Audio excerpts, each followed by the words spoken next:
제가 삼국지 연의의 저자 나관중을 리스펙트한다는 건 비밀이 아닙니다. 이유를 크게 두 가지 들자면, 하나, 그가 최고의 이야기꾼이며, 둘, 무지막지한 삼국지 전문가라는 점 때문이에요. 나관중은 삼국지에 대해 누구보다 해박한 지식을 보유했으면서도 민중의 요구나 이야기의 내러티브를 위해 어떤 인물은 사실과 전혀 다르게 묘사하곤 했습니다. 저는 이미 삼국지 연의 최대 피해자와 최대 수혜자 편을 다룬 바 있는데, 오늘은 특히 두 작품에서 완전히 다른 사람이 되어버린 케이스를 뽑아보자 합니다. 당장 연희의 주인공 유비부터 말이죠. 까놓고 말해 연희 유비는 사람 좋은 거 하나 빼면 아무 색깔도 없는 인간 같아요. 정사의 유비가 돗자리 장수에서 황제가 될 수 있었던 건 순전히 본인의 카리스마 덕이었는데 말이죠. 걸핏하면 눈물을 흘리고 겸손함이 지나쳐 유약해 보이는 연희와 달리, 정사의 유비는 니깟 것들은 때로 몰려와도 날 못 이긴다며 적장을 까거나 유장을 공격하면서 장졸들의 처자식을 인질로 잡는 등 돗자리파 보스다운 깡패 같은 면마저 있었습니다. 연희의 유비가 황건적 잡을 때 말곤 도저히 머리를 쓰지 않는 데 반해 정사에서 유비는 화계의 매복에 혼자 별걸 다 하는 전략가이기도 했죠. 물론 유비가 본인 말처럼 일평생 조조와 반대로 행동해서 성공했으며 가는 곳마다 백성의 지지를 받는 등 실제로 인간적 매력이 넘쳤던 것도 사실입니다. 하지만 정사의 모습을 많이 반영한 중국의 드라마 삼국을 보면 우리가 알던 유비와 너무 달라 이질적으로 느껴질 정도예요. 네, 유비는 연희처럼 마냥 사람 좋은 인격자는 아니었던 것 같습니다. 하지만 진짜 정사의 모습을 반영할수록 유비가 점점 멋있어진다는 건 나관중도 아차 싶을 것 같네요.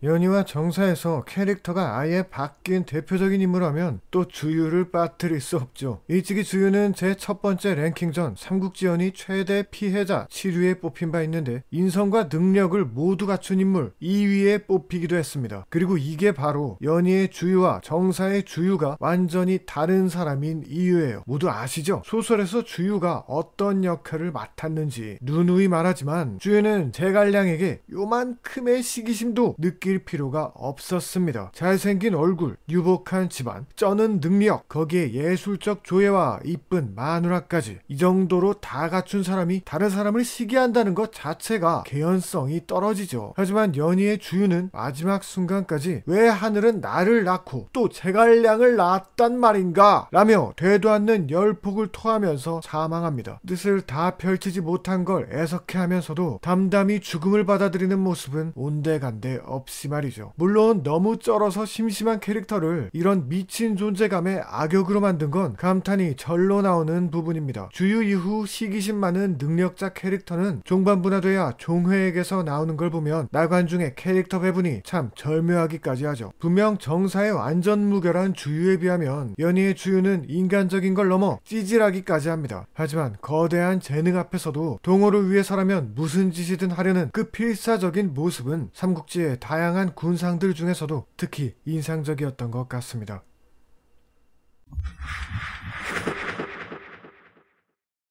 일반적으로 우리가 알고 있는 도겸의 이미지는 이렇습니다. 유비에게 근거지를 넘겨주는 인심후한 할아버지. 하지만 도겸의 행적을 자세히 파고들면 연희와 정사가 거의 다른 사람이란 걸 알 수 있어요. 우선 도겸은 황보숭과 함께 강족을 크게 무찌른 적이 있을 정도로 병사를 능숙히 다루는 사람이었습니다. 연희에서 도겸은 조조와 친해지고 싶어 그의 아버지 조숭에게 호의를 베풀지만, 정사에서 도겸은 공손찬파에 속해 원소 조조와는 원래 전쟁 중이었죠. 때문에 조조의 아버지 조숭이 연희와 정반대로 도겸의 사주를 받고 죽었다는 충격적 기록도 있습니다. 하지만 정사 도겸전에는 조숭이 죽은 건 도겸과는 무관한 일로 기록하고 있어요. 그러면서도 정사는 도겸에 대해 가차없는 평가를 내렸는데, 그가 서주에 있을 때 도의를 위배하고 감정에 따라 행동했다며 마구 깐 것입니다. 연희를 통해 어진 정치로 백성들의 사랑을 받은 걸로 알던 우리에겐 어리둥절한 일이죠. 사실 도겸은 성격이 여간 호락호락하지 않아 젊었을 적부터 자신의 상관들과 갈등을 빚곤 했습니다. 임무평의 대가인 허소가 도겸은 겸손하고 깨끗한 명성을 추구하지만 정작 지는 정직하지 못하다고 평했다 하니 도겸이란 인물의 실제 모습은 충분히 설명된 것 같네요. 결과적으로 도겸은 공손찬이 그랬던 것처럼 유비 코인을 탄 것만으로 이미지 세탁을 받은 대표적 인물인 셈입니다. 실제로 친아들이 있음에도 유비에게 서주를 믿고 맡기는 모습은 가히 대인배의 풍모였어요. 자칫 통과 조조감이 서주를 위해 충의를 다했다며 도겸을 높이 평가한 건 바로 이런 모습 때문이겠죠. 하지만 소인배를 가까이하고 착한 사람들을 박해했다는 정사의 기록은 이만저만 실망이 아니네요.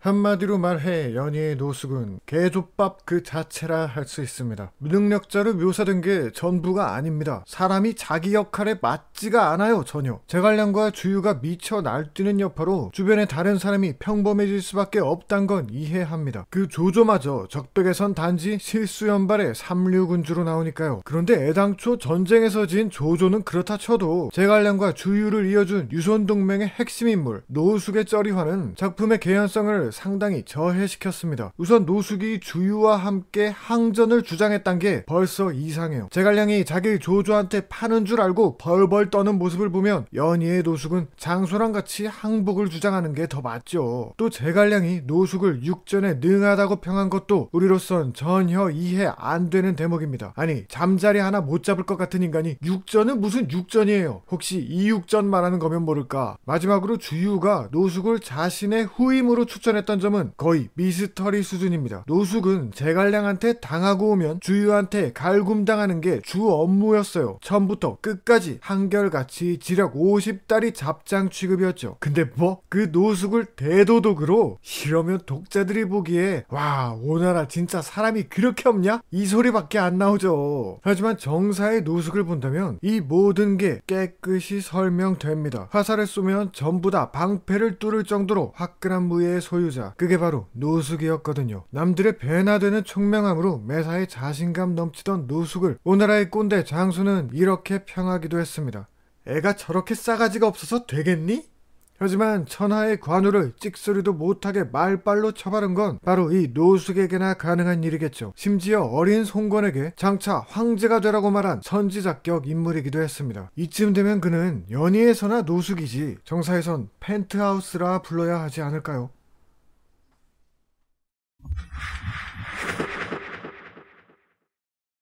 역사상 가장 유명한 애꾸 중 한 명인 하후도는 부모님이 주신 육신을 버릴 수 없다며 화살째 뽑힌 누나를 씹어먹은 개 상남자로 유명합니다. 조조군에선 전투가 벌어지면 맨 먼저 하후돈이 적장과 부딪히며 조조가 복황후를 죽일 때 앞장서는 등 연희의 하후돈은 그야말로 악당의 돌격대장, 위나라 간판 장수죠. 하지만 지금부터 소개할 정사의 하후돈은 이 하후돈과 전혀 상관이 없어요. 충격적이게도 정사의 하후돈은 어디 내놓기 민망할 정도로 장군으로서 전적이 형편없었습니다. 고순에게 패한 건 양반이고 무려 여포에게 사로잡힌 적까지 있으니까요. 그래서 조조가 하후돈을 쓰는 방법은 순욱과 함께 후방에 놔 보급과 행정을 맡기는 거였습니다. 그러다 한 번은 조조가 큰맘 먹고 대군을 줘 유표의 객장이 된 유비를 치게 했더니 아니나 다를까 시원하게 발려 결국 조조가 직접 내려가게 만들었죠. 그러한 반면에 하후돈은 병사들에겐 인기 최고라는 의외의 면모가 있었습니다. 그는 높은 신부님에도 대민 지원에 앞장서 몸소 흙을 나르고 별을 심는 상상을 초월한 행보를 보였어요. 배울 자가 있으면 진중에서도 가르침을 받고 재물은 남는 게 없을 정도로 나눠주기 바빴죠. 즉 하후돈이 조조군 2인자이자 위나라의 대장군이 될 수 있었던 건 연희처럼 무장으로서 존재감이 특출나서가 아니라 그가 모든 관료들의 모범이었기 때문입니다. 전주같이 세상과 등진 해가 싸도 하후돈하고는 친했다 하니 거의 삼국지 최고 수준의 인싸력이죠. 하지만 장수로서 너무도 형편없는 전적은 많은 사람들이 정사의 하후돈을 가리켜 장수가 아니라 행보관이라며 비웃음 사게 만들었어요. 네, 맞습니다. 하후돈은 하우연처럼 빠르지도 조인처럼 굳세지도 장합처럼 똑똑하지도 장르처럼 강하지도 않았습니다. 하지만 조조라는 카리스마적 군주의 오른팔이었으면서도 병사와 백성을 사랑했던 사람 좋은 하후돈이 전